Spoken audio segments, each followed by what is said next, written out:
जय मिथिला जय मैथिली। तो देखियो एक पार्सल लग हम फेर आबि गेल छी। कथी अछि देखियो तऽ ई अछि हेयर स्ट्रेनर जाहिसँ केशमे ग्रोथ आबि जाइ छै। जकरा केशमे ग्रोथ नहीं रहै छै तऽ ओ भऽ जाइ छै कथी कहै छै ओकरा, मतलब ज़्यादा केस देखाए लगै छै। तऽ ई बहुत ऑनलाइन बहुत मतलब सोशल मीडिया पर बहुत वायरल छलै तऽ हमहूँ मंगा लेलहुँ। तऽ ई मंगेलहुँ हँ अमेजोनसँ। तऽ सोचलहुँ कियाकि अहूँ सबके साथ एकर रिव्यू शेयर करै छी कियाकि सोशल मीडिया पर ने बहुत ट्रेंड कऽ रहल छै। तऽ एकरा कहत कि बहुत नीक होइ छै। ठीक छै, बहुत नीक मतलब केस एकदम सैलूनमे जेहन जाकऽ करबै छियै पार्लरमे जाकऽ तेहन भऽ जायत। तऽ हमर केस देख रहल छियै जे बिल्कुल मतलब कनिए केस अछि। तऽ हमहूँ सोचलहुँ मंगा लै छी किन हमरो ढेर रास केस भऽ जायत। तऽ एहि दुआरे हम देख सकै छियै मंगा लेलहुँ। और मंगेलाके बाद देखियौ एहिमे कथी सब आयल। पहिले एकरा खोलि कऽ देखै छी। बहुत सर्दी भऽ गेल की कहू, लेकिन कनि पैघ भऽ जायत ई वीडियो। तऽ अहाँ सबके बस आब वीडियोमे बनल रहू। तऽ एहिमे हम बनाओ कऽ देखायब जे केसमे केना काज करै छै सेहो। तऽ पहिले हम एकरा खोलि लै छी। एकरा खोलि लेलहुँ। देखियौ पहिले राखू ओहिमे की सब छै देखै छी। एहिमे ई पोथी पत्रा पहिले देने अछि। ई अछि पोथी पत्रा, शायद गारंटीवला हेतै तऽ स्कैन कऽ कऽ गारंटी। तऽ ई सब तऽ बादमे देखबै, पढ़ऽ पड़तै लेकिन एकरा तहने ई यूज कए लेतै कियाकि यूज तऽ कयल नहीं जाइ छै। ई पन्नियोमे देखियौ एहिमे छेद भऽ गेल छै। पन्नी लागल छलै हैंडलसँ छै मजबूत। ई कहै छै कनि केस अथी ढीलो रहबाक चाही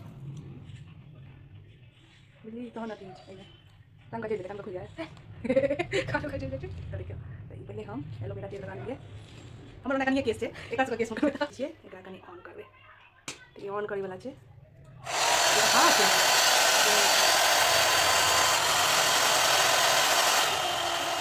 कनि भेलै आवाज छै लेकिन गीत अबै छै हमरा लेल तऽ कनिए आवाज छै। केना करै छै लोक जइरो नहीं जाए लेकिन पकड़ रहल छै। हाँ नहीं जाए अरे फंस गया उसको नहीं है ना एलोवेरा जेल लग है। लेकिन स्ट्रेट होय वाला छै। स्ट्रेटे कर ली मार ऐसा वॉल्यूमो अबै छै। ई दाँत गरम नहीं छै देखले जा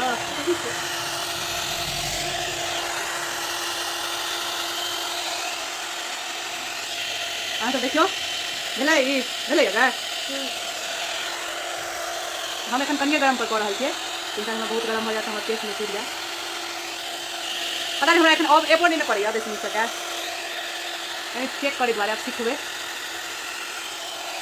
देख सकै छियै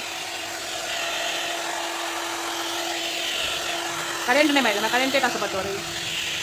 देखियो पूरे कऽ लेलिए हम तऽ कते सुंदर लागि रहल छै।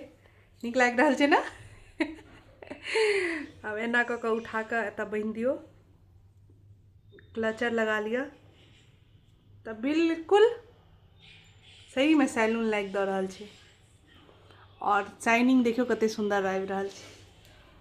बहुत नीक मस्त छै